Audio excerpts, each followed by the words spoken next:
এক ছোট্ট গ্রামে ছিল লালু নামে এক দুষ্ট খরগোশ। লালুর কান দুটো সবসময় টিকটিক করে, যেন কোনো মিষ্টি গন্ধ পেয়েছে।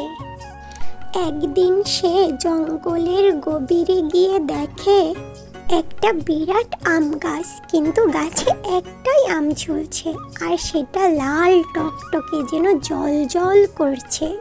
তখন লালু লাফ দিয়ে বলে, ওরে বাবা, এ তো জাদুর আম মনে হচ্ছে। সে ঠিক করলো গাছে উঠবে, কিন্তু গাছটা খুব উঁচু। লালু লাফালো লাফালো, পারলো না।